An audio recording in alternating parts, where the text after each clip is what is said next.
Boa noite, pessoal. Boa noite, senhor. Tudo bem com vocês? Boa noite, senhor. Tudo? Sim. Conseguimos entregar a prova dentro do horário. Como é que é? Conseguimos entregar a prova dentro do horário. Então, Ah, hoje o dia conseguiram? tá bom. Não, hoje o dia tá bom. Aham. E aí conseguiram resolver aquela questão lá do Delta de Dirac? A questão do Felizmente. Delta de Dirac nem foi a mais difícil pro meu grupo, para falar a verdade. A questão que a gente mais passou tempo fazendo foi a 1. A 1 foi mais difícil. Eu acho que depois que tu sabe fazer a 1, É, tu consegue fazer a data de Dirac tranquilo. eu fiz tipo a 2 no primeira tentativa e deu certo. Porque eu tava tentando fazer a 1 há muito tempo e não dava nada, não dava nada, não dava nada. Uhum. O A que, 1 que, foi a é- mais difícil. que era? A 1 era um problema de valores iniciais, não? O que era?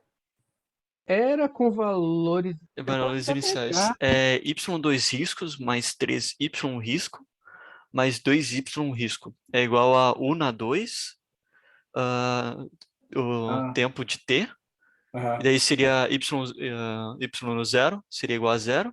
Y risco zero é igual a 1. E tem Daí que Aham. tem que botar o esboçar o gráfico. gráfico no tempo maior ou igual a zero. Uhum. Daí Isso, depois. tem uma função de heaviside ali, né? Uhum. É que Isso. daí ficou complicado só depois que tu sabe qual é o É, valor de YS. a primeira parte dessa questão era fácil, para mim pelo menos, porque foi a questão que o senhor, você fez comigo na aula presencial. Ah, Só que não tinha sim. só que não tinha o U, era Y' mais 3Y uma linha, mais 2Y igual a zero. É. Esse U complicou. Esse U deu uma complicadinha no cálculo. É, porque como a função de heaviside ela tem a descontinuidade no ponto 2, né? Até o 2 ela vale zero, e depois ela vale 1. Né? E aí vai aparecer lá, essa função vai aparecer lá na solução final também. É isso que vai acontecer. Nossa, mas o gráfico deu bem tortinho pro meu, eu acho. É, pra mim ele foi lá pra baixo. Foi abaixo de zero ainda. Deixa eu pegar aqui. Não, não é esse aqui. Peguei o errado. 2 segundos. Você tem ele Matemática. aí? Quer mostrar aqui? Eu tenho. Vamos ver então.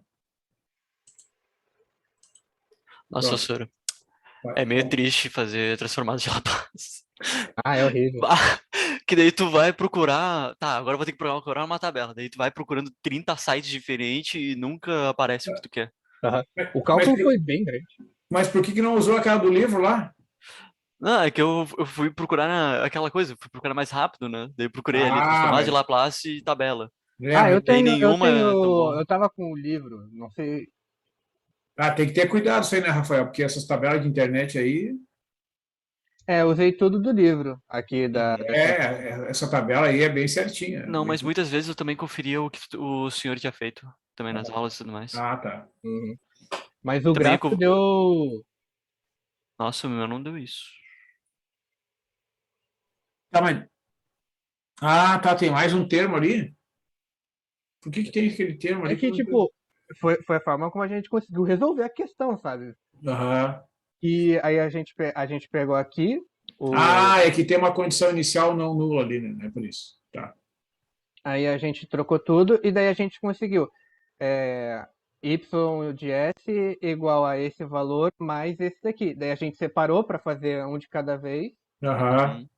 E daí o senhor vai conseguir ver melhor, mas é tipo, quando a gente foi fazer o 1, que era isso que estava nos atrapalhando, que tinha o E, aí a gente tem que fazer A mais B mais C. Isso, isso. Uhum. Aí a gente conseguiu essa parte aqui. Tá. E depois a gente só trocou. Sim, Aí sim, sim. a gente trocou e conseguiu essa equação aqui. Foi a equação que a gente botou no gráfico.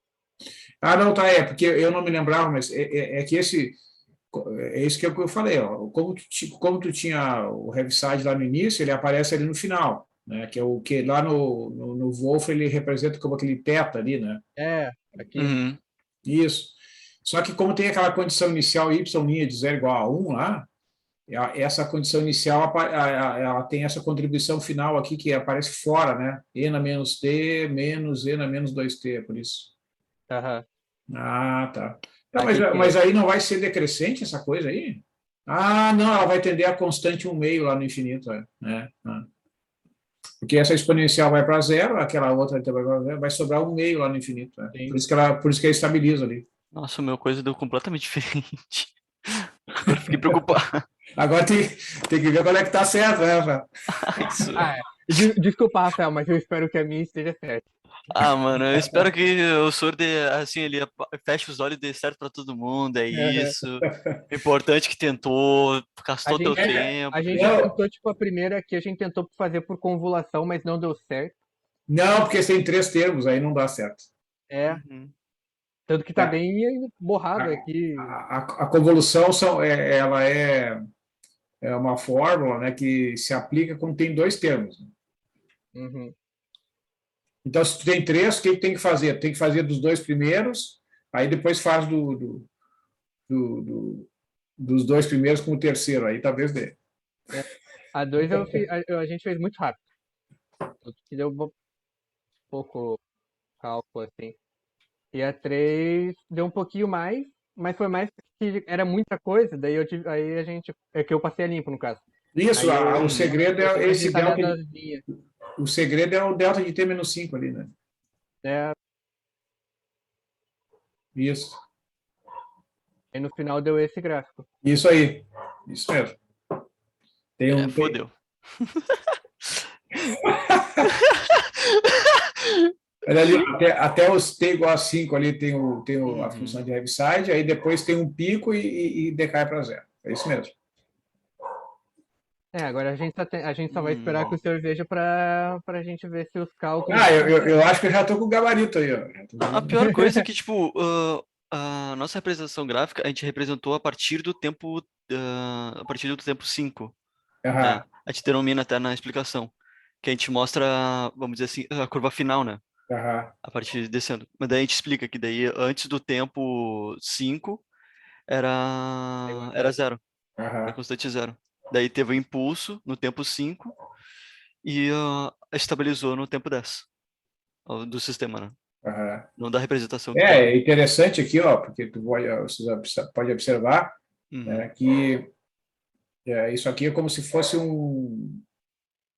quando tem essas duas exponenciais aqui com coeficiente negativo, né? Uhum. É aquele movimento que no caso uma massa mola, assim, ela se desloca do ponto de equilíbrio e depois vai voltando lentamente ao ponto de equilíbrio. Né? E o que aconteceu aqui, ó, ela estava paradinha ali, ó, veio um delta ali, né? Veio uma força aplicada instantaneamente, ela foi até lá o ponto de máximo deslocamento e depois vem voltando. É bem Uhum. interessante. Né? É. Não, até que eu tô vendo aqui a fórmula que nós dois chegamos, tipo, não chegou só a parte do H ali que ficou diferente, né? Mas de resto tá tudo igual. Uhum. Tipo, a resolução. Aqui? Não, agora mesmo, até Uhum. eu estava assistindo a palestra do professor Rodrigo Grassi. Ele fez a palestra de encerramento, né, do Salão de Iniciação Científica. Isso é. Uhum. Não sei se vocês conhecem ele. Ele é um psiquiatra que trabalhava aqui na PUC, né? E através de um projeto ele foi contratado para trabalhar numa universidade na Dinamarca. Né? Uhum. Então ele mostrou ali no início da palestra dele, começou às 6h45, assim, as fotos E eu acho que eu sou as caiu. fotos da cidade onde ele mora. Cara, vocês têm que ver as fotos, assim, os prédios super modernos, assim, ele diz que é impressionante, né? A arquitetura, assim, que ele vai de carro até o trabalho e tal, ele vê que as construções são muito modernas, assim. Bom, a Dinamarca é um país, né, que é considerado um país rico, né, e a população é pequena, né, então. E aí ele contando que ele apresentou, falou sobre assim o que as pessoas devem valorizar assim para iniciar uma carreira de pesquisa e tal. Daí ele citou uma frase do Einstein, né, que o Einstein disse que o erro assim, estou dizendo, é mesmo, o erro é a chave do sucesso, né?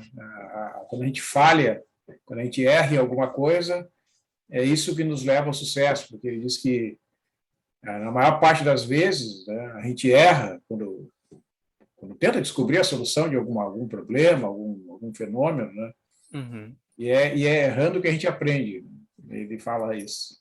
Nossa, mas na faculdade isso é triste.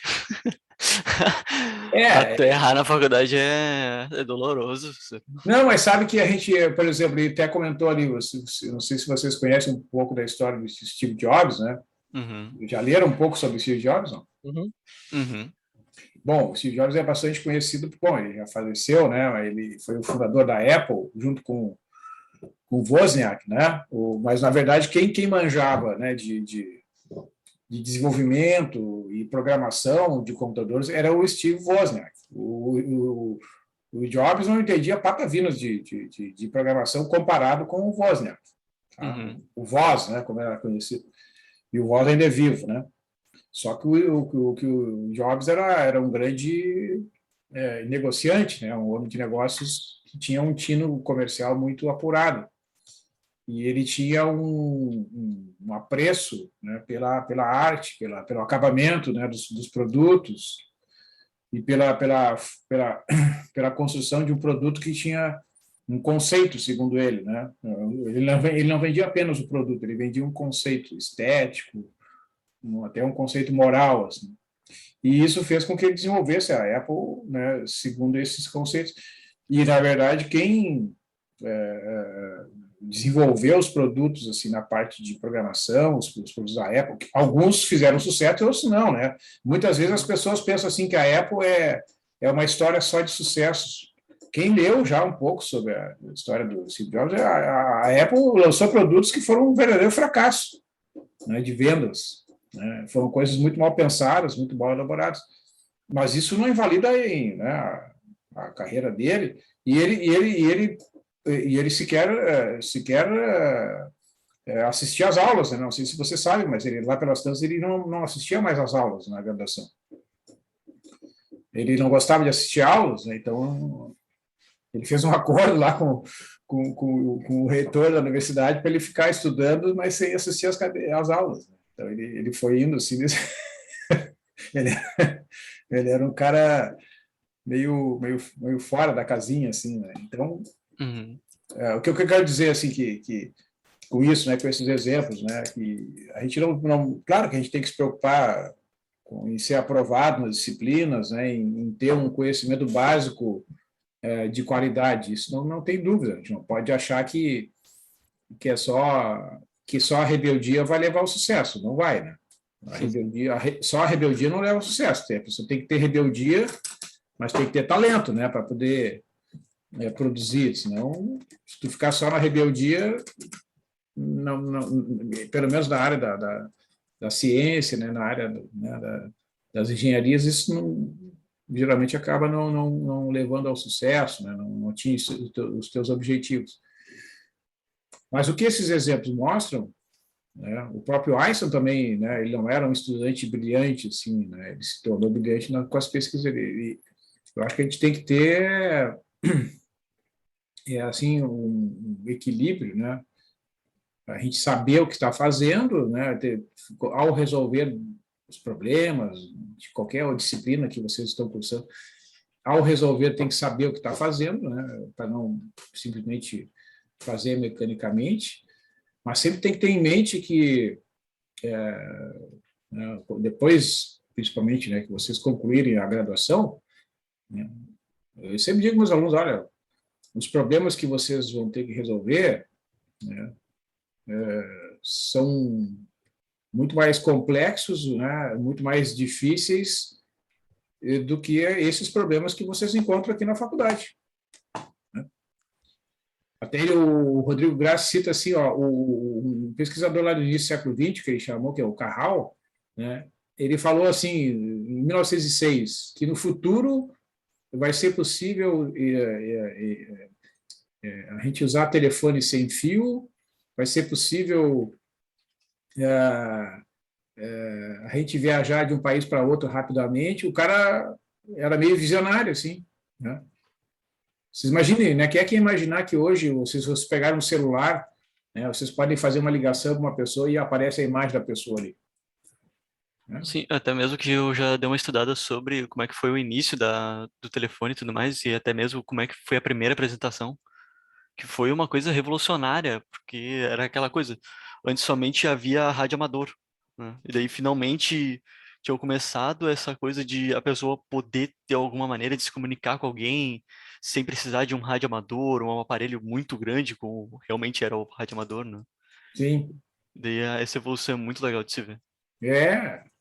Então, assim, né, é claro, é legal, assim, né, a gente aprender essas coisas que, como Laplace, como Fourier, é bacana, né? Eu sou, né, admiro esses resultados, acho legal essa parte técnica, né? Então, eu acho muito bonito e bacana que a gente possa aprender isso, mas isso aí, digamos assim, é a parte técnica, né, que é necessário ter né, uma qualificação técnica, mas, assim, né, a gente pensando assim, olha, vocês, né, devem acompanhar, assim, as notícias sobre os problemas, né, que existem. Vamos pegar Porto Alegre, por exemplo, né? Porto Alegre tem problemas dos mais variados. Por exemplo, um dos problemas de Porto Alegre que eu falo, né, já visitei, que é a estação aqui de recolhimento, de tratamento de lixo, né? Porto Alegre recolhe resíduos aqui e manda lá para Minas do Leão. É uma cidadezinha que fica em torno de 130 quilômetros de Porto Alegre. Então, todo o resíduo que é produzido, né, nas residências, o lixo orgânico, como é chamado, né, e o inorgânico, aquele lixo seco, né, que as pessoas separam, às vezes em casa, não, algumas pessoas separam, enfim. Uhum. Né? Então, principalmente esses resíduos que são levados aqui para a estação de transbordo, aqui, que fica bem pertinho onde eu moro, aqui no bairro Agronomia, aqui em Porto Alegre, esse material é acondicionado ali, né? Ele é colocado meio pressionado assim, né? Para diminuir o volume. Ele colocam em caminhões e levam até Minas do Leão. Também não tem uma ilha que é aqui perto de Porto Alegre, que é, eu vou dizer Ilha da Páscoa, mas não é. É uma ilha que é jogado bastante lixo acho que orgânico e seco também. Já fizeram um documentário anos atrás, me lembro de ver quando eu era pequeno até. Acho que tinha vindo a Ilha das Flores, eu acho. Acho que é Ilha das Flores, isso. Mas aí é um descarte irregular, né? É, mas daí mesmo assim é de uma maneira, convenhamos, não muito humana, né? Humano que É, é feito lá. mas eu digo assim, vocês imaginem, né? Pensa assim no médio e longo prazo, né? Vocês que são bem mais jovens, assim, essa mina, por exemplo, que tem lá, onde é depositado o lixo não só de Porto Alegre, mas de outros municípios Uhum. e da região metropolitana, que pagam, inclusive, né? Evidentemente pagam, né? Para usar aquele. É uma mina desativada, né? Então os caminhões entram lá, tem umas avenidas lá por dentro e tal, e depositam o lixo lá. Ela tem uma vida útil de 30 anos, ela já funciona há aproximadamente 10 anos, essa mina. Bom, daqui a pouco ela vai ter que encerrar as atividades, né? Então, esse problema, daqui a pouco, ele vai surgir, né? Onde vai ser colocado, né, Uma coisa que eu me o lembro, resíduo. acho que é no Canadá e nos Estados Unidos, eles se utilizam desse gás que é gerado pela decomposição, né? Sim, De coisas de orgânicos e tudo mais, e se sim, utilizam tanto para reabastecer o gás das casas, né? Para sim. poder cozinhar essas coisas tudo, Sim, quanto ao mas aquecimento e tudo mais. nesse depósito lá em Minas do Leão tem uma usina já, né? Tem Uhum. uma, tem uma usina, eles pegam o gás que é gerado pela decomposição, né, do material orgânico e outros materiais, né, que ao se fazer a decomposição eles emitem gás, e eles aproveitam esse gás para abastecer uma usina que eles têm, que aí pelo menos gera energia elétrica para a própria funcionamento ali dos equipamentos que eles usam, né, porque eles vão ampliando, né, as áreas de depósito e tal, então eles consomem energia, eles produzem um pouco de energia, então isso já é feito. Né? Mas então vocês vejam que E fora outros problemas, né? O problema de transporte, né, de pessoas, né? Que a gente, não sei se vocês ouviram falar desse projeto aí que estão testando, estão estudando um equipamento para levar as pessoas daqui até Caxias, né? Um, um equipamento que demoraria 19 minutos para fazer a viagem de Porto Alegre até Caxias. Uhum. Então, tem problema de sobra para estudar no futuro. Mas então tá, pessoal, beleza. O Enzo pode descompartilhar, Calma por aí, favor. Enzo, posso ver a tua 2 ali, aproveitando que já que Sim. mostrou Não, grande Eu parte, queria né? perguntar uma coisa da 3 pro Sor ah, tá. também, Só... depois que Sim, você vê. tem que completar um quadrado aqui, né? Oi? Aqui tem que fazer um completamente quadrado aqui, Prontinho, né? obrigado. A gente conseguiu separar aqui Aham. e tem uma fórmula na tabela que S menos A Uhum. ao quadrado mais B ao quadrado, e B aqui também é igual a essa fórmula aqui. Aí eu só Isso. botei aqui que é da tabela. Aham. Aí a gente só substitui, que daí E menos CS vezes a função de S é igual a H θ menos 3 por causa do Isso mesmo. Uhum. aí vezes essa função aqui, Com deslocamento no tempo, com exatamente. Essa deslocamento no foi tempo. igual. Amém.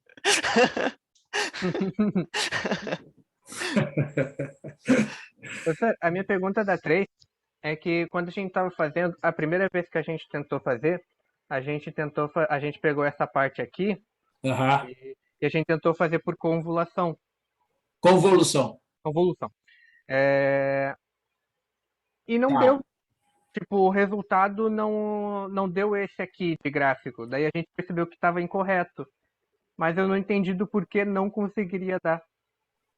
Ah, não, mas dá para fazer, porque vai ficar a convolução de e na menos t com e na menos 5t.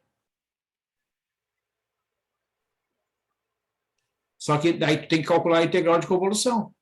Daria para fazer. Então, quando a gente fez, a integral não conseguiu chegar a um quarto e na menos t menos um quarto e na menos... Bom, mas aí pode ser um detalhe no desenvolvimento do cálculo. Quer ver? Ó, deixa eu ver aqui. Eu até posso. Vou anotar aqui, depois eu posso te mostrar o e na menos t, Professor, convolução com e na menos 5t.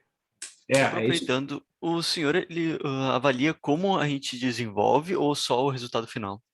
E depois tu vê o desenvolvimento? Então, ó, Tipo, eu primeiro eu faço o seguinte, né? Como regra geral, assim, eu pego, olho, faço uma visão do início ao fim e vejo, né, se no início a pessoa usou as propriedades corretamente, né? uhum, E aí, bom, se o resultado final está correto, né, isso é um indicativo de que os cálculos intermediários estão corretos, porque nesse tipo de problema, principalmente, é muito difícil o resultado final dar certo, né, se tiver algum erro no meio do caminho, porque essas fórmulas aí são terríveis, né, vamos dizer assim, se tu errar algum sinalzinho no meio do caminho, né, compromete o final. Então, aí o que acontece? Eu dei um erro, aí eu vejo lá, a resposta final tem um sinalzinho errado, tem algum termo que não bateu. Bom, aí é porque tem algum erro, aí eu avalio, esse erro aqui é um erro que, digamos, né, compromete 10%, 15%, 20%, aí eu avalio conforme a magnitude do erro ali, né, e não, em alguns casos, não desconsidero toda a questão. uhum. O erro só o finalzinho da questão. Não, sim. É que é muita Exatamente. transformada. Daí tu vai lá e tem que usar de uma parte, daí Ah, tu tem é. que pegar outra e combina, não sei o que. Sim, É que nem pra gente fazendo aqui, acho que a uma a gente refez acho que umas 5 vezes até a gente conseguir achar uma que deu certo, né? O sim, sim. resultado. Daí eu tava pensando, cara, se o professor vê o final assim, não. E daí tá errado. Imagina o cara, não, tá errado, tá errado, e manda embora. Porque também, assim, né, é claro que a gente está numa atividade de avaliação que é uma dentre outras, né, que vão ser realizadas. Então, a gente não está naquele momento ainda que é a parte final lá do semestre, onde decide se o aluno é aprovado ou não, porque errou uma determinada questão. Aí é outro Uhum. contexto. Aqui né? Tu tem ainda, vamos supor que tu não consiga, né, um bom resultado aqui nessa atividade, só por hipótese. Bom, e tem outras onde tu pode, como né, uma das atividades menores vai ser descartada, tu tem uma possibilidade de obter um resultado bom ainda mesmo que tenha tido um insucesso, né? É diferente se fosse a última avaliação lá, o G2 ou coisa parecida, aí é outro contexto. Então, cada situação é avaliada de acordo com o contexto e também, assim, né, o aspecto técnico aqui, ele é importante, né, porque a transformada de Laplace, como qualquer outra técnica, né, ela tem essas propriedades, essas regras, né, então aqui o objetivo desses exercícios, né, é exatamente vocês demonstrarem essa habilidade na utilização dessas propriedades, né. E por isso que até eu comentei ali contigo, né, que tem que ter bastante cuidado, se não for usar ali a referência, né, oficial, que é o livro, com a tabela publicada pelo autor, outras tabelas aí que tem na internet, aí você sabe, né, não tem revisão editorial, né, então, às vezes, né, essas tabelas podem ter erros, né, então, por isso que eu sempre chamo a atenção que quem quer usar, use, mas tem que ter cuidado. Não digo, não. Mas fiquem tranquilos, pessoal. Vamos fazer o seguinte: eu vou comentar aqui algumas coisas a respeito da série de Fourier. Eu vou pedir para o Enzo. Já parei. Obrigado. E aí, na semana que vem, né, se eu tiver tempo já durante esse feriado, ali na segunda-feira, eu vou iniciar ali a leitura, a correção, né? E se eu tiver terminado até sexta-feira, eu comento com vocês, né, o resultado dessa atividade 2. Mas, bem, então, pessoal, eu vou dar continuidade àquela apresentação, né, que eu iniciei na quarta-feira. Vocês... Sim, Sor, uma coisa, eu tava revendo, eu tava mexendo nos conteúdos que tu mandou ali, né? Se eu não tô enganado, o link da apresentação de séries de Fourier tá dando erro. Até foi bom ter falado, sabe que na hora de gerar o PDF, eu não sei o que aconteceu na hora ali, talvez ele tenha gerado um PDF com problema, então, deixa eu olhar ali. Eu vi isso ontem, já era às 3 da manhã, daí eu preferi não mandar e lembrei que teria aula hoje. Tá, não, é bom ter falado, porque eu achei muito estranho, assim, na hora de gerar o PDF, demorou mais do que o usual, né? Então será que foi na hora de gerar o PDF? Pode ser, então. Vamos ver aqui, vamos testar.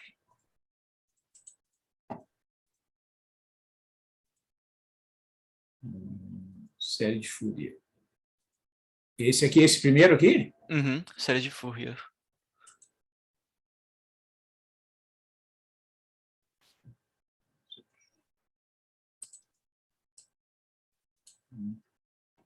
Ele vai aparecer uma mensagem possivelmente aí, ó. Olha aí, ó. Falha ao carregar, tá. Eu vou tentar de novo depois, aí eu substituo, tá? Obrigado por ter me... Tranquilo. Legal, porque eu publico ali, mas nunca testo, né? Porque eu só coloco o arquivo ali. Então, pessoal, eu comecei essa apresentação com vocês ali na aula anterior, né? Falei um pouco sobre o contexto ali da Revolução Francesa e tal. E aqui, então, começam as fórmulas, né, que definem os coeficientes de Fourier, né?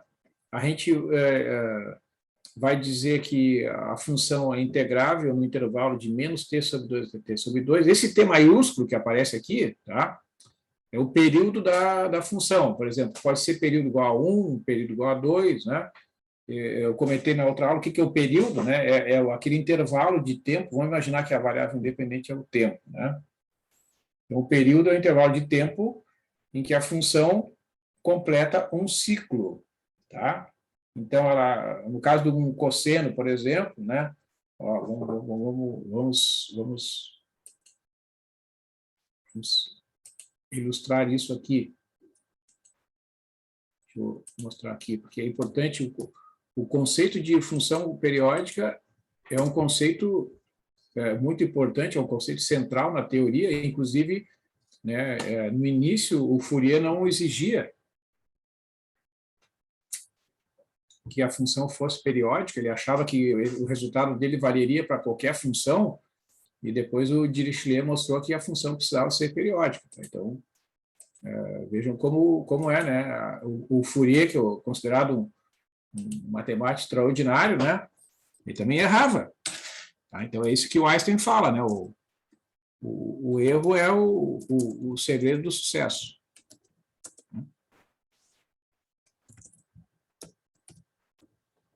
Ó.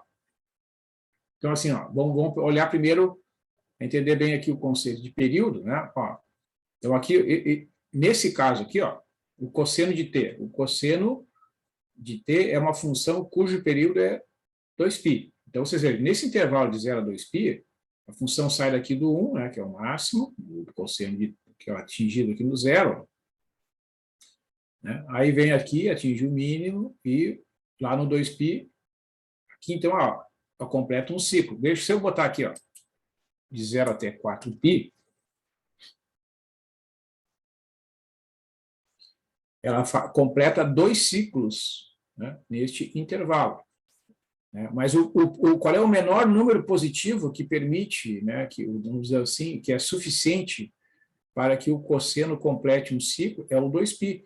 Então, o período desta função é considerado o 2π. Porque veja que no 4π ela repete também seus valores, né? Mas 4π é a segunda, já é um intervalo em que ocorre uma segunda repetição. Então, aqui, ó, a gente diz que nesse intervalo ela tem 2 ciclos. Né? Então, o primeiro número positivo que é suficiente para a função completar o seu ciclo pela primeira vez, né, é o t igual a 2π. Né? E isso acontece, então, né, para várias funções, né, não só funções trigonométricas, mas funções que têm leis assim, um pouquinho diferentes. Tá? E, então, é uma informação fundamental. Né? Então, nessa anotação que aparece aqui, da nossa apresentação, né, esse T maiúsculo aqui é o período, né, da função. Tá? Então, os coeficientes Fourier eles vão ser dados por essas fórmulas integrais aqui. Ó. Depois a gente vai detalhar nos exemplos, né, com cálculos desses coeficientes. Então, vão ser números, né, números reais, que vão ser o resultado dessas integrais, só que por que tem esse subscrito, né, esse índice n aqui, pessoal? Porque os coeficientes eles vão ser em quantidade infinita. Tá? Eles vão entrar como dados lá numa série, né? Então vai ter o A0, vai ter o A1, vai ter o A2, vai ter o A3. E o N que aparece aqui é um número inteiro. Ó. 0, 1, 2. Então, para cada valor de N, aqui dessa sequência infinita, tem um coeficiente correspondente. Né? Então, o que aparece nessa fórmula? A divisão aqui pelo período, aqui na parte externa aqui da integral, né? A integral de menos t sobre 2 até t sobre 2. Vocês vejam que o intervalo de integração aqui é exatamente igual a um período. Né? Aqui é o produto da função f, que eu quero descobrir a série de Fourier, multiplicado pelo cosseno de n ômega 0 t dt. O que é o ômega 0? Né? É a chamada frequência angular fundamental, tá? Que vai aparecer também aqui, ó, na definição do coeficiente Bn. Né? Só que, diferentemente do AN, o Bn começa com o índice contando de 1 para frente. Aqui, ó. O N é 1, 2, 3, etc. Tá? Então, este valor aqui, ó, que eu estou chamando de frequência angular fundamental, né, ele é um número fixo. Né? A gente já sabe o período, né? Vamos supor, vou analisar lá uma função que tem período 24 horas. Né? O tempo, por exemplo, medido em 24 horas. Né? Então, né, eu vou dividir o 2π por 24. Agora eu vou usar a série de Fourier para representar uma função que tem período igual a, digamos, um mês. Né?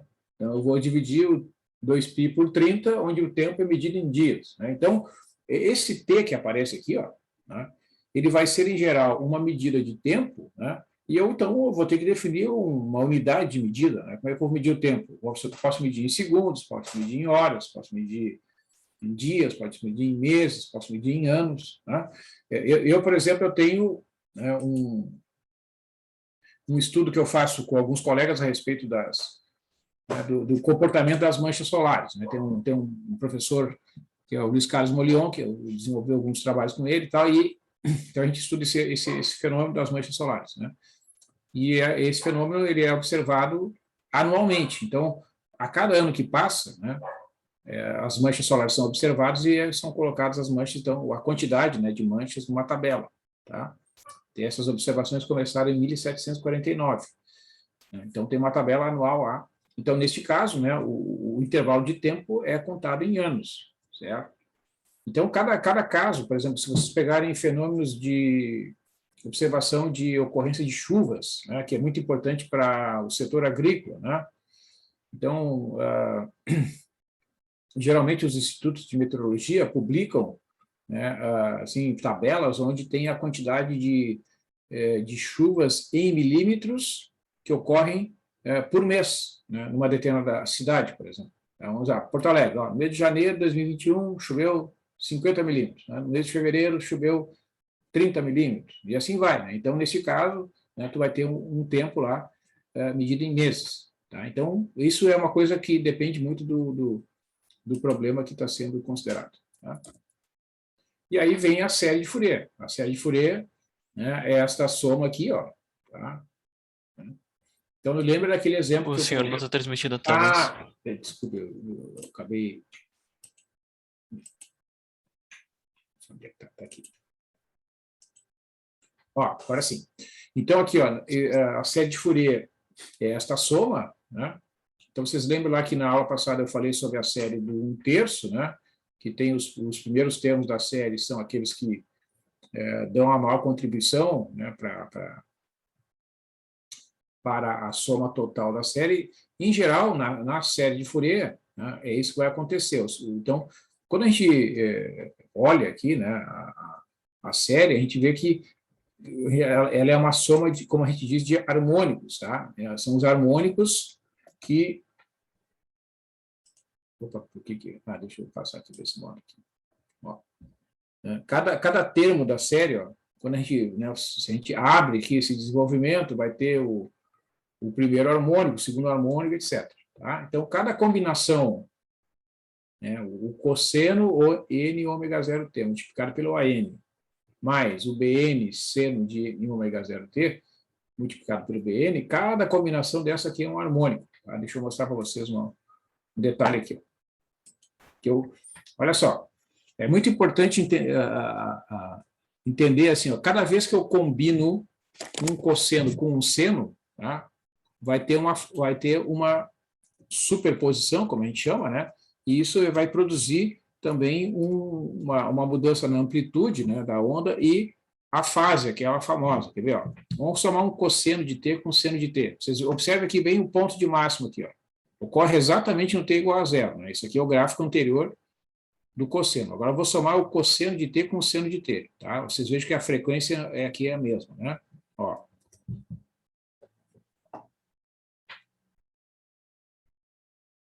Ó, estão vendo? Que agora o ponto de máximo ele se deslocou aqui, né? Ele não ocorre exatamente em cima do eixo. Estão vendo? Lembra que a gente falou sobre isso, né? Que isso aqui é esse deslocamento, né, do ponto de máximo em relação ao eixo é chamado de fase. Tá? Inclusive, essa fase a gente pode calcular, neste caso é π sobre 4 radianos. E a amplitude, né, que é o valor máximo da onda aqui, ó, vocês vejam que é um pouquinho maior que 1, né? Em torno de 1,4. Na verdade, é raiz de 2, ó, porque eu pego aqui, ó, se vocês lembram lá, eu pego a raiz quadrada do coeficiente do cosseno somado com o coeficiente do seno, tudo dentro da raiz. Né? Vai ficar a raiz quadrada de 1 ao quadrado mais 1 ao quadrado, que vai dar a raiz de 2, que é o valor máximo aqui. Ó. Quer ver? Eu vou fazer um outro exemplo mais fácil. Ó. Vou botar aqui 3 e aqui 4. Ó. Vocês vejam que essa onda aqui, ó, se fosse só 3 cosseno de T, o máximo dela seria 3. Se eu fizer o gráfico só dessa onda aqui, ó, o máximo dela é 4. Mas e qual é o máximo da combinação das duas? Né? Esse máximo é chamado de amplitude desse harmônico aí. E a amplitude desse harmônico vai ser 5. Esse valor máximo aqui vai ser 5. Como é que eu sei isso?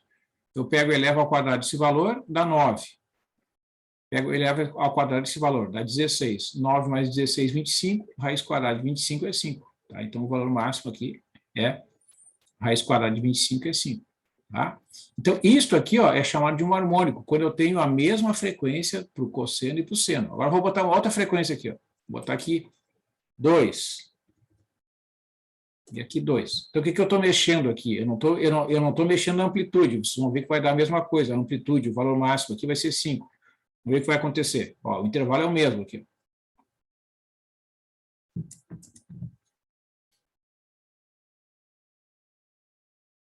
Ó, o que a gente viu aqui? Ó? A frequência aumentou, tu vai ter mais ciclos no mesmo intervalo. Ó, de 0 até 4π, né? Antes tinha menos ciclos, agora tem mais ciclos. Mas como esses ângulos aqui são os mesmos, ó, a gente diz que essa combinação é uma combinação harmônica. Por quê? Porque isso aqui é uma onda que tem um comportamento harmônico. Quando é que vai ser um comportamento não harmônico? Quer ver? Se eu vou botar aqui, ó, cosseno de 2t com seno de 7t. Olha o que vai acontecer. Ó, isso é um comportamento que mostra que, na verdade, a gente não tem apenas um harmônico, a gente tem mais de um harmônico. Por quê? Porque eu estou somando uma onda que tem uma frequência com uma outra onda que tem outra frequência. Então, as ondas estão em desarmonia, certo?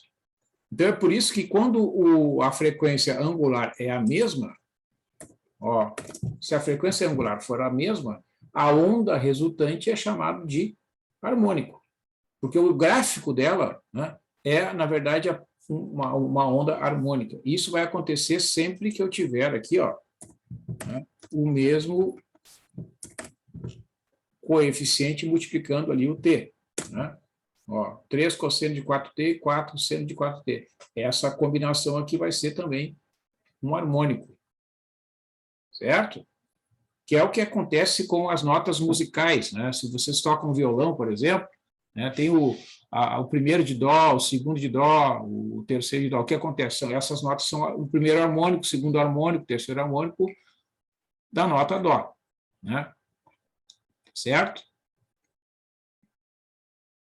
Então, é isso que se refere aqui, ó, esta anotação, né, que chama cada combinação no desenvolvimento da série, quando tem aqui o mesmo coeficiente, tem que ser exatamente o mesmo, aí é chamado de harmônico, é enésimo harmônico da função. Bom, aí tem algumas questões, né, pessoal, se a série converge, né, em caso afirmativo, converge para qual valor, se converge rápido, né, lembre sempre daquele exemplo do 0,3 que eu comentei na outra aula. Né? É uma série que nós conhecemos desde o ensino fundamental, evidentemente a gente não usava essa linguagem, né? Mas o que aquele exemplo mostra? Que os primeiros termos da série, do 1/3, são aqueles que têm maior quantidade de energia, maior quantidade de informação. Né? Os 3 primeiros termos, nós mostramos lá, corresponde a 99%, né? Aproximadamente da soma total do 1/3. Né? Então, existe essa mesma preocupação, né, no caso da série de Fourier. Por exemplo, imagine uma função desenvolvida por série de Fourier, né, quantos harmônicos tu precisa para ter uma representação de 99%, por exemplo, né, daquela informação. Né? E, evidentemente, né, como esses cálculos envolvem integrais, né, eles exigem um grande esforço computacional. É o que a gente estava falando agora, você estava falando aí, né, da questão da transformada de Laplace. Né? Então, aqui, ó, né, vocês imaginem, né, para calcular, né, o AN, eu tenho que calcular essa integral aqui, né, que é um produto de f de t por cosseno de... Então, aqui, ó, em muitos casos, vai precisar usar a integração por partes. Né? Tem várias fórmulas envolvidas aqui. A mesma coisa aqui no BN. Né? Então, na verdade, né, a própria evolução da matemática mostrou que este processo de cálculo aqui dos coeficientes de Fourier, separando as integrais do AN e do BN, não é a forma mais eficiente. Nos livros de análise de Fourier, que são escritos principalmente pelo pessoal da engenharia elétrica, eles dão preferência ao cálculo dos coeficientes de Fourier na forma complexa, porque eles calculam uma fórmula só. Né? Só que, evidentemente, né, a pessoa tem que ter mais conhecimento para poder fazer cálculos com números complexos. Então, o cálculo dos coeficientes ele vai, naturalmente, implicar um grande esforço computacional. Tá? Então, vocês, né, mais uma vez, né, só interromper aqui, né, pense no contexto, né, em que o Fourier desenvolveu, né, estas fórmulas. Isso aí era início do século XIX, 1820 aproximadamente, né? E então ele fez todo esse desenvolvimento, não tinha calculadora, né, não tinha computador, não tinha internet, né, não tinha o site da Wolfram para fazer os cálculos, e ele enxergou, né, que estas fórmulas poderiam produzir os resultados que ele, claro que ele tinha um extraordinário conhecimento, né, de matemática, e o que permitiu a ele estabelecer, né, os resultados que ele acabou depois até desenvolvendo um pouco mais ainda, e que se mostraram realmente corretos. Né?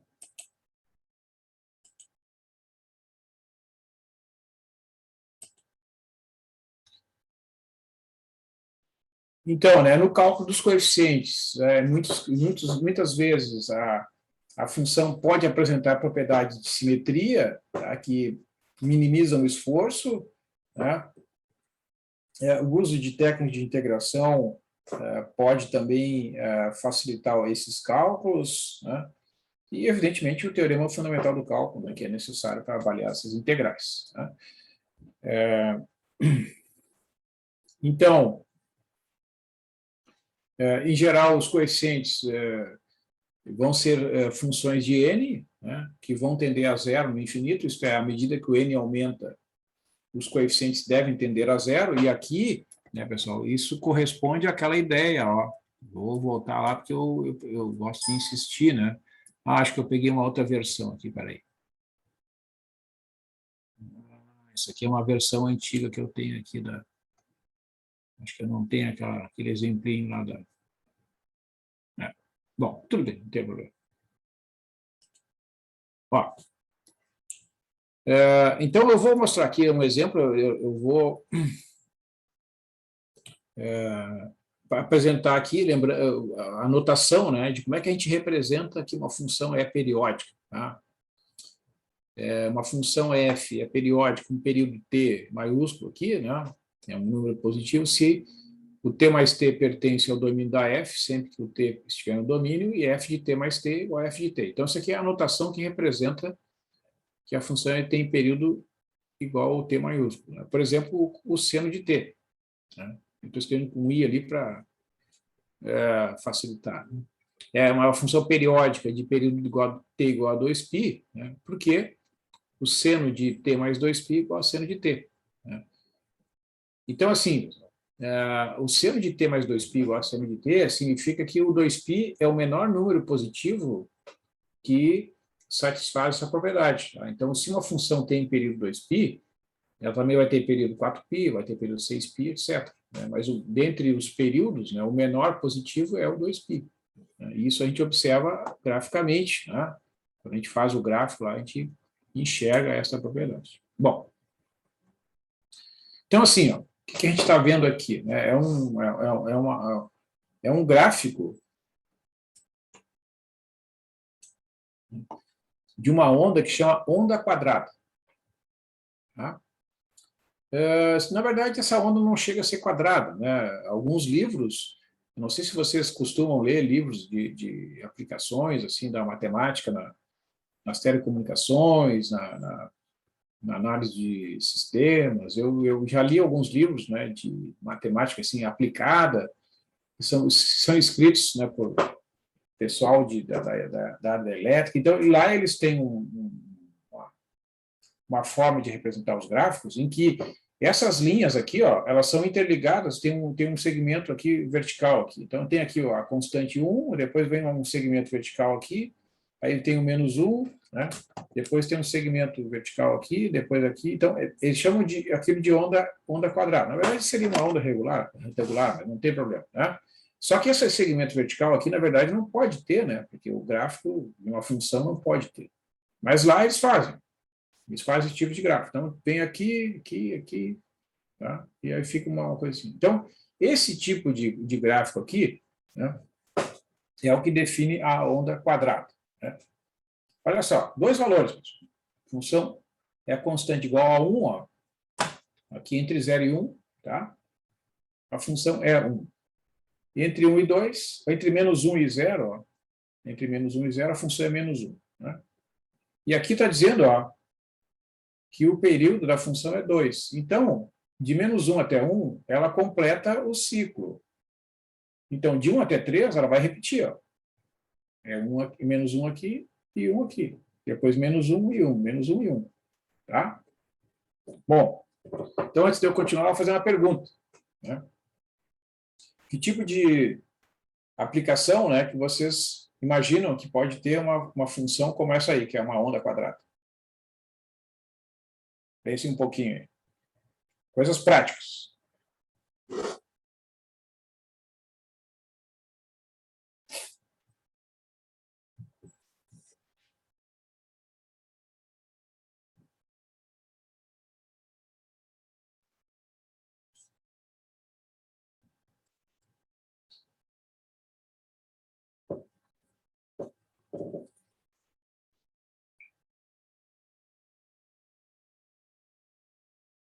Podem falar aí, não se preocupe se vai estar certo ou se não vai estar certo.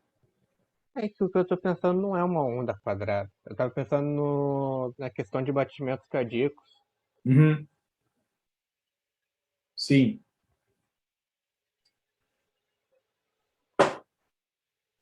Sim. Os A batimentos. única coisa que isso me lembrou bastante foi por causa da engenharia da computação, foi o sinal baixo e sinal elevado que a gente tem, que a gente analisa algumas vezes, né? Aham. Isso E de resto, eu não consigo me em lembrar de nada. em que situação isso ocorre? Quando a gente quer mandar um sinal ou algo do tipo, daí a gente tem que dizer para o hardware que daí nesse momento vai ser positivo, vai ser sinal alto, que daí é um, essas coisas assim. Aham. Isso, o que, né, uma aplicação que eu já vi, assim, né, para esse tipo de função, é quando tem, por exemplo, um sinal, né, que percorre um circuito, tá, que abre, digamos assim, ele abre e fecha, né, ele liga e desliga, assim, em intervalos de tempo determinados, né? Então, tu vai ter lá hora desligado, hora ligado, hora desligado, hora ligado. Então, pode usar esse tipo de representação aqui, né, para associar, digamos, ao número 1, né, está ligado, e o número menos 1 está desligado. Tá? Mas isso é apenas, né, uma interpretação. Isso que tu falou dos batimentos cardíacos, na verdade, os batimentos cardíacos, eles são representados, né, naqueles gráficos que a gente vê do eletrocardiograma, né? Eles são representados, eles são somas de funções que não são harmônicos, né? São vários harmônicos, né? Aqui tem exatamente aquela situação, né, que eu retratei ali, né, quando tu tem, por exemplo, esse tipo de coisa aqui, ó. Quer ver? Eu vou botar mais um aqui. Quanto mais, né, tu tiver funções periódicas com períodos diferentes, né, e as frequências diferentes, ó, o que vai acontecer? Né? Cada um deles, tá, tem uma determinada frequência em um determinado período, então isso vai se refletir nesse tipo de gráfico. Ó. Tá? Então, aqui, exatamente qual é o objetivo, né? Não o objetivo, mas um dos objetivos da análise de Fourier. quando tu tem um sinal desse... Agora imagine a situação reversa. Tu tem esse sinal aqui, tá? Esse gráfico.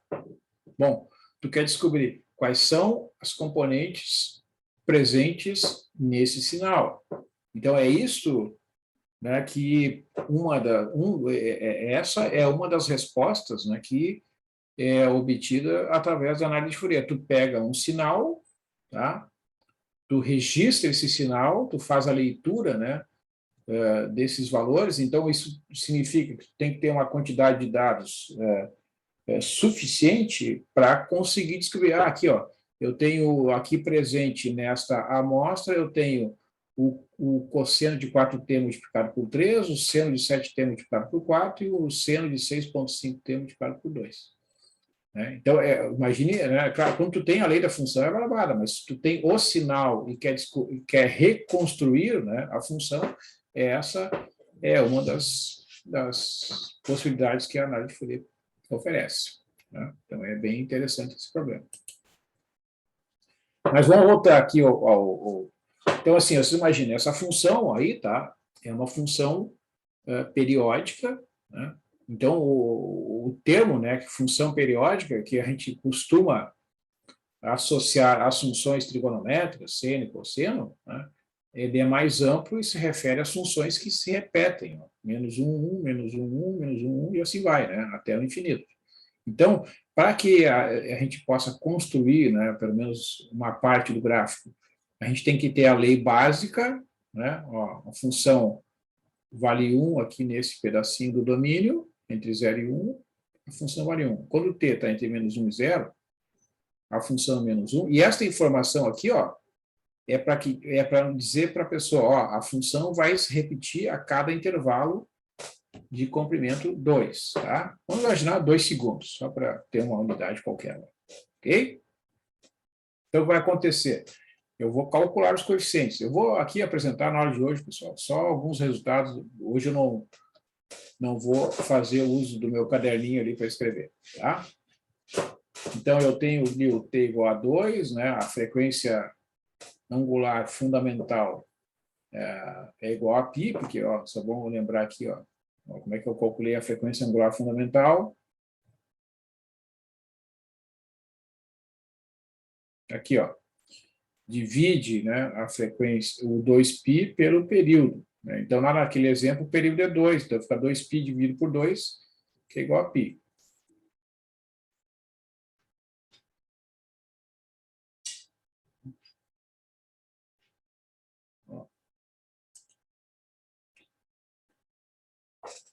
Então, supondo que o n seja diferente de zero, eu vou substituir aqui na forma, fica 2 dividido pelo período, integral de menos 1 até 1, da f de t, cosseno de nπ vezes t dt. Então, como essa função tem duas leis, né, em um certo intervalo ela é menos 1 e no outro intervalo ela é 1, eu vou ter que dividir essa integral em duas. Tá? Divido essa integral de menos 1 até 0, de menos 1 vezes cosseno de nπ vezes t dt, a integral de 0 até 1 de cosseno de nπ vezes t dt. Calculando essas integrais aqui, tá? Fazendo os cálculos todos, a gente vê que o AN vai dar zero. Tá? Todos os ANs serão iguais a zero. Tá? Bom, depois, na próxima aula, eu faço o detalhamento desses cálculos. Aí, o A0, calculando, também dá zero. Então, os ANs todos são iguais a zero, né? Para N igual a 0, 1, 2, etc. Aí, eu vou calcular os BNs. Eu vou apresentar aqui só o resultado. Tá? Bom, quais são os resultados obtidos para o BN? Se o N for ímpar, o BN vai dar 4 dividido por N vezes π, e se o N for par, o BN dá 0. Tá? Na próxima aula eu faço o cálculo passo a passo. Ó, então, como eu falei para vocês, 4 dividido por N vezes π. Quando o N vai para infinito, o N está no denominador, né? Imagine o N igual a 1, 3, 5, 7, 9, né? Aumentando aqui por valores ímpares. A tendência dessa divisão é ir para zero, que é aquela propriedade, né, que eu comentei ali, que o BN deve tender a zero quando o N vai para infinito. Tá? O N não pode, né, com o crescimento do N, o BN e o AN têm que irem eles têm que ir para zero. Não pode aparecer, por exemplo, um resultado bn igual a 4 vezes n ao quadrado. Isso não pode acontecer. O n, em geral, vai aparecer no denominador. Tá? Bom, então, o que é importante? A gente agora vai construir a série. Tá? Então, substituindo lá naquela fórmula anterior da série de Fourier, vai resultar esta série aqui. Tá? Esta série aqui é a série de Fourier, que representa a onda quadrada. Então, vocês lembrem, né, insisto naquele exemplo lá do 1/3. Cada componente periódica que aparece aqui vai dar uma contribuição, né, para representar a onda quadrada.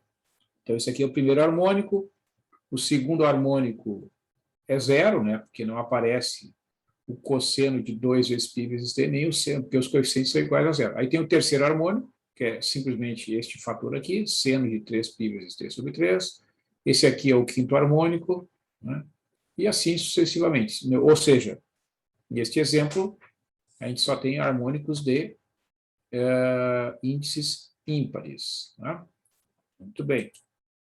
Então, aqui tem as somas parciais da série de Fourier, da mesma forma que as somas parciais do 1/3. Né? Tem a primeira parcela, as duas primeiras, as três primeiras, aliás. Né? Bom, aí vocês vão ver aqui, ó, essa animação, tá? Que é uma animação, então, que eu fiz, onde aparecem as somas parciais com n variando de 1 até 60. Então, o que vocês estão vendo aqui? Ó? Nessa parte superior aqui do gráfico, tem a contagem, né, são os valores crescentes do n. Então, ele começa de 1 até... Quando ele chegar no 60, ele vai pular para 1 de novo. Né? Então, vocês vejam, eu não consigo parar aqui a imagem, né? Vocês vejam, quando o n aumenta, observa como aqui, ó, vai ficando praticamente constante. Ó. Aqui no interior. Aqui, ó. Mas tem uma extremidade aqui, que não desaparece, tem um pico aqui. Ó. Tá? Mas beleza, vamos fazer o seguinte. Eu tenho essa soma aqui, 4 sobre nπ. Então, vamos fazer o seguinte. Vou mostrar para vocês um recurso que eu aprendi aqui Ver se eu consigo fazer aqui um exemplo para vocês. Soma de 4 dividido por π vezes a soma. Opa, esse 4 sobre π eu vou deixar aqui na frente. A soma. Deixa eu ver qual é a fórmula ali. 4 sobre π é 1 sobre n. Soma de seno de 2 vezes n. Deixa eu ver aqui como é que a gente escreve. 2n menos 1, né? 2n menos 1 vezes t dividido aqui tem isso aqui assim, ó.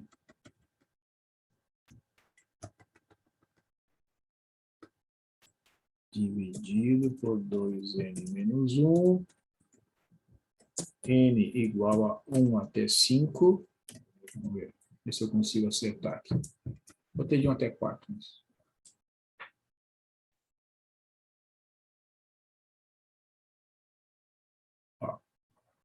está faltando um parênteses aqui. Acho que é aqui.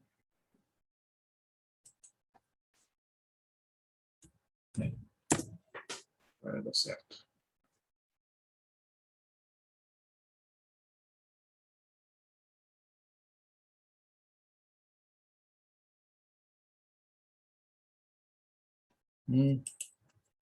Eu vou tirar, então. Não sei o que tinha feito. Como é que ele interpretou?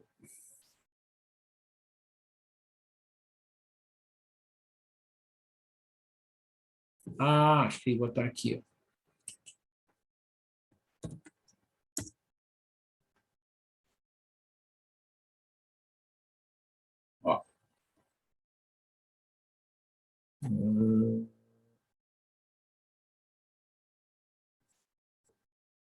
Opa.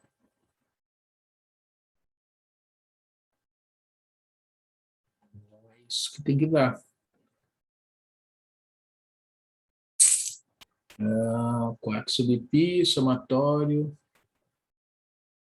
2n menos 1 vezes t sobre 2n menos 1. Acho que é isso aí, né? Deixa eu ver aqui. Faltou o π ali.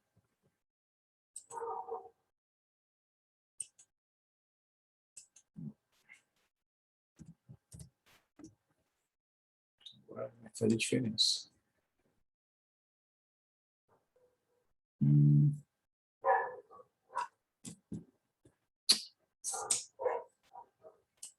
Mas aqui não é n de 0 até 2, até 4π.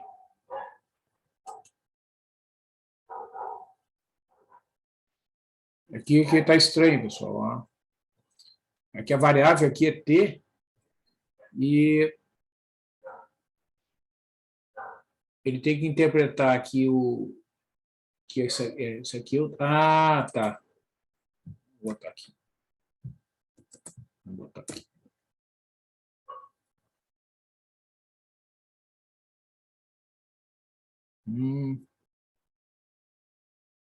Estou achando estranho que ele não está interpretando que é um somatório de harmônicos aqui. Isso que eu estou achando estranho.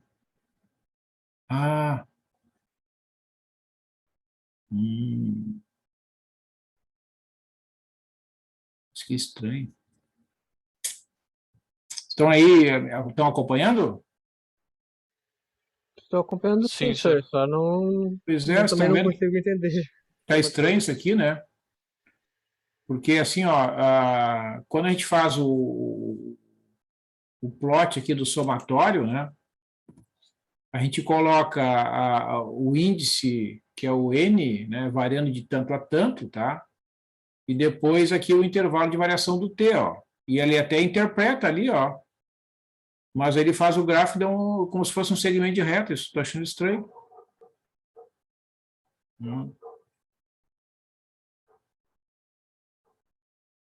Estou achando estranho isso aqui.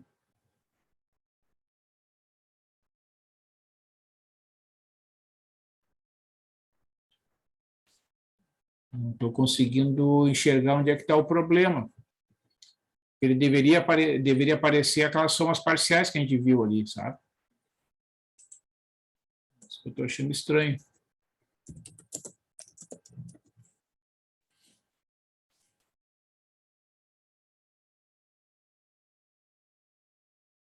Deixa eu fazer o seguinte, eu vou procurar aqui com os arquivos da minha bolsista aqui, só um pouquinho.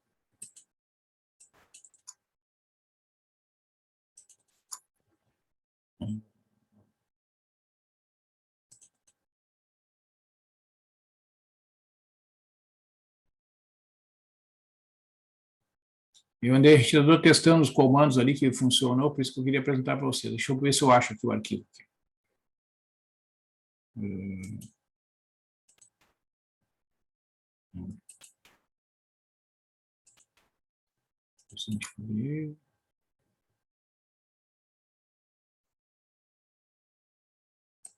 Vamos ver isso aqui. 23 de junho. Vamos ver se tem os comandos aqui.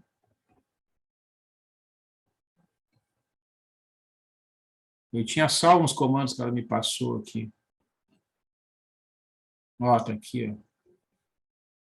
Ó.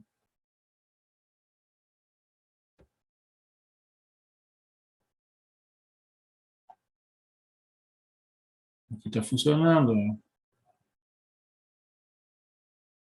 Isso que eu estou achando estranho. Por que aqui no... Ele até escreveu direitinho, ó.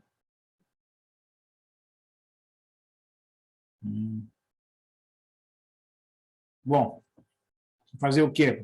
Não posso fazer nada. Eu vou, para a próxima quarta-feira, eu vou tentar verificar o que aconteceu ali, tá? Mas o que é importante observar aqui, então?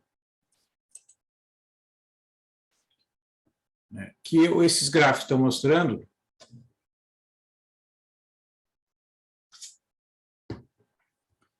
é que, se a gente soma uma quantidade bastante grande de harmônicos, no caso ali os 60 primeiros harmônicos, né, a gente tem uma excelente aproximação da função. Tá? É claro que... Oi? A fórmula não tinha que estar com o T dentro do parênteses? Ali no... Eu não sei se tu já fechou. Não, está aqui, ó. O T não tinha que estar dentro do parênteses? Ou não muda nada? Aquele T é para mostrar que não é o N que varia. Ah, tá. É que como tem o índice, né? E tem o T. Então, para diferenciar um do outro, eu botei, mas é que tu pode ver, é engraçado que a interpretação que ele faz um plot, né?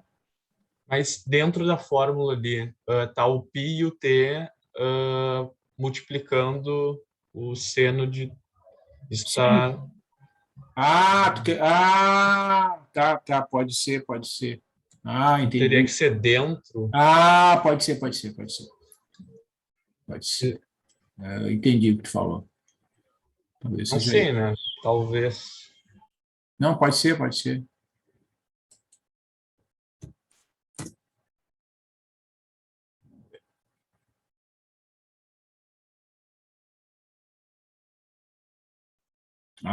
Perfeito. É isso mesmo. Porque ele estava, como o T estava fora, ele estava multiplicando por T. É isso aí. Sim. Bem observado. Agora sim. Então, agora a gente vai conseguir fazer os testes aqui, é mais tranquilo que naquela animação que a gente não pode interromper. Então, aqui, ó, eu vou começar com o primeiro harmônico só, tá? Vou botar N de 1 até 1. Aí vai ter um harmônico só. Bom, o que a gente quer? A gente quer aquela função que é a onda quadrada, né? A gente vai aumentando aqui. Eu vou botar os ímpares, né? Ó, de 1 para 3. Olha só. Já começa... Aqui, ó, aqui tem que ser constante, né? Menos 1, e lá tem que ser 1. Até vou esticar o intervalo aqui, ó, para botar 2 períodos aqui. E agora eu vou botar os 5 primeiros harmônicos aqui.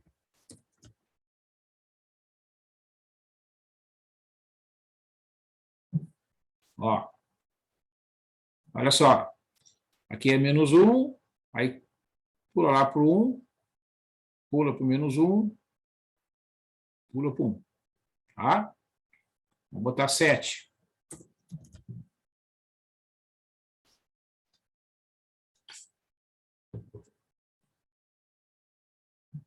Olha só.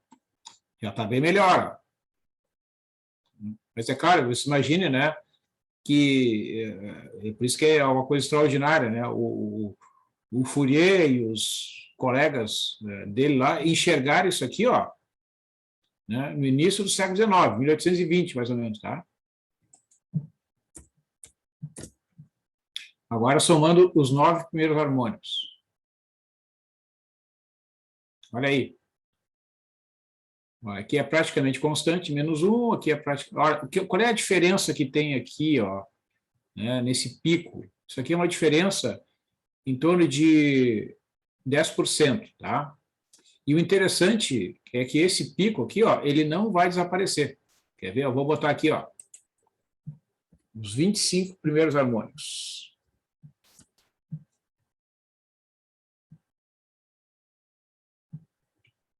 Olha aí.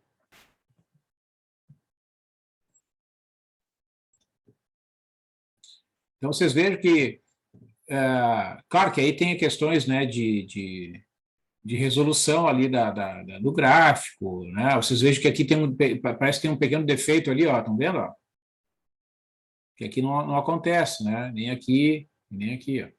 Então, isso aqui pode ser um erro de cálculo numérico, etc. Mas o interessante aqui, ó, que esse pico que tem aqui, nas extremidades dos intervalos aqui, ó, ele não desaparece. Vou botar ali. 35. Então, você imagina, somar 35 harmônicos, né?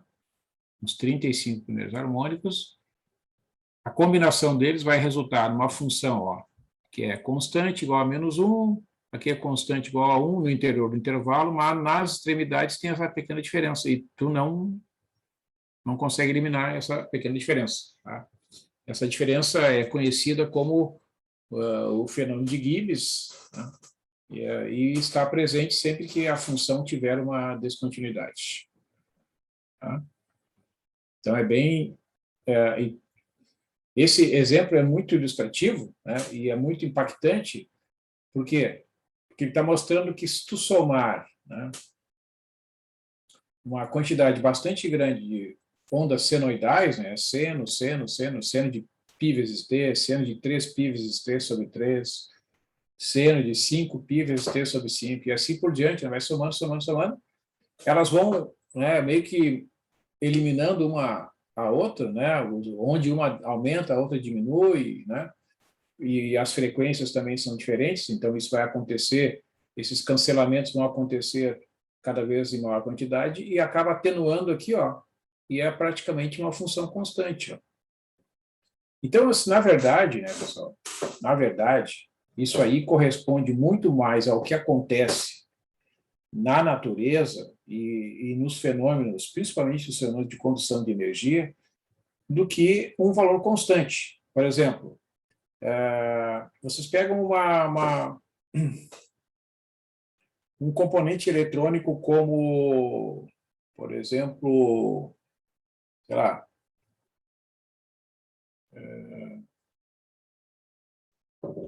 deixa eu pensar aqui,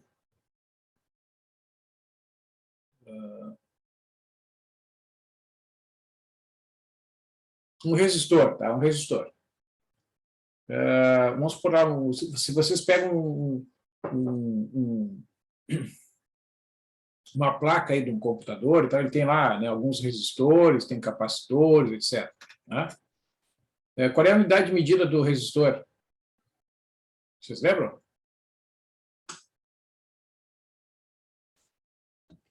Como é que se mede a resistência? Era ohms, né? É ohms, né? Exatamente. Então, quando diz, tem um resistor lá cuja resistência é, digamos, 6 ohms. Esse valor aí, ele não é um valor constante, tá? O resistor, esse 6 é um valor médio. Tá? Na verdade, o que vai acontecer? A resistência, ela vai oscilar em torno dos 6. Então, ela vai apresentar um comportamento muito parecido com isso aqui, ó. Tá? Certo? Vai ser uma onda que vai oscilar mais... Como a oscilação é muito pequena, né? É a mesma coisa que acontece com a tensão nominal, né, que é da carga que chega nas tomadas da nossa residência aqui, né, quando a gente consome energia elétrica. Se vocês lerem aquela conta, né, de energia que é enviada pelas distribuidoras, no meu caso aqui, eu recebo energia elétrica da CE, tá? Então, a gente recebe ali todo mês, né, a conta. Então, o que está escrito lá? Tensão nominal, no meu caso aqui, 127 volts, tá? Mas, na verdade, se vocês forem ver ali, eles dizem, olha, esse valor, ele oscila em torno de 11 volts para cima e uns 11 volts para baixo, né? Então, tu pode receber uma tensão de até 136, 137, 138 volts, né? E até 116, 115. Por quê? Porque a tensão, ela não é constante, ela é uma onda, né? Então, ela tem um valor médio, que é 127 ou 220, né, conforme a quantidade de fases, né? Então, esse valor que aparece como 127 ou como 220, ele é um valor médio, tá? E o que isso significa? Que os equipamentos, né, que recebem essa onda, eles têm que ser construídos, né, eles têm que ser dimensionados para receber essa tensão com essa faixa, né, de oscilação, porque se ele for programado ali, vamos supor, notebook aqui, para receber exatamente 127 volts, aí chega a 135, ele vai queimar? Não. Né? Então, ele tem um dispositivo que permite que ele trabalhe, né, com uma certa folga ali, certo? Então, isso é uma coisa que, por isso que eu digo, esse tipo de exemplo aqui, ó, é muito mais de acordo com o que acontece, né, na natureza, né, e não só na natureza, mas nos dispositivos criados pelo homem, né, porque a energia elétrica que a gente recebe, na verdade, o que ela é? Ela é uma consequência, no caso, né, a maior parte das residências que consomem energia, que da energia que é consumida no Brasil, ela é gerada em usinas hidrelétricas, né? Então, o que acontece lá na usina hidrelétrica? Né? Aquela água é represada, né? Passa pelas comportas, né? E aquela força extraordinária que elas têm, movimentam as turbinas que geram, né, a corrente elétrica que depois é distribuída, né, para o país inteiro. Né? E hoje, claro, que a gente tem, além das usinas hidrelétricas, nós temos também as usinas termoelétricas, certo? Ou seja, essa digamos, é natural, né, a gente imaginar que essa energia que chega, né, para ser consumida, ela vai ser uma soma de harmônicos, né? Ela não vai ser uma onda retilínea, uma onda... Claro que aí existem processos, né, que até a gente vê nos livros que chama retificação de ondas, né, mas isso é outra coisa. Tá? Então, na verdade, o que a gente recebe, né, para fazer, né, os nossos equipamentos, os eletrodomésticos, né, funcionarem, para a gente consumir essa energia, é uma superposição de ondas, né, que está controlada ali, né, numa certa tensão, né, e com uma certa frequência para que os equipamentos funcionem adequadamente, certo? Então, obrigado aí pela sugestão ali do...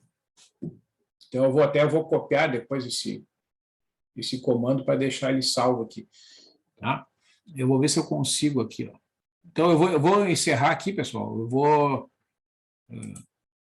encerrar a parte de dispositivo aqui. Eu vou ver se eu consigo salvar esse arquivo aí novamente da apresentação, porque realmente não sei o que aconteceu ali na hora de gerar aquele PDF. Tá? Mas eu tento fazer isso hoje ainda. Então, agradeço aí a participação de vocês. A gente que agradece. Tudo de bom aí, bom final de semana, senhor. Bom final de semana para vocês, um bom descanso, né? Tem um feriadinho aí para recuperar as energias. Fazer trabalho. Eu, no meu caso aqui, corrigir trabalhos, fazer o planejamento das atividades, enfim, né? Mas tudo bem. Beleza, então, senhor. Valeu, então, pessoal. Uma boa noite. Senhor, tudo de bom. Boa noite. Valeu. Obrigado. Tchau.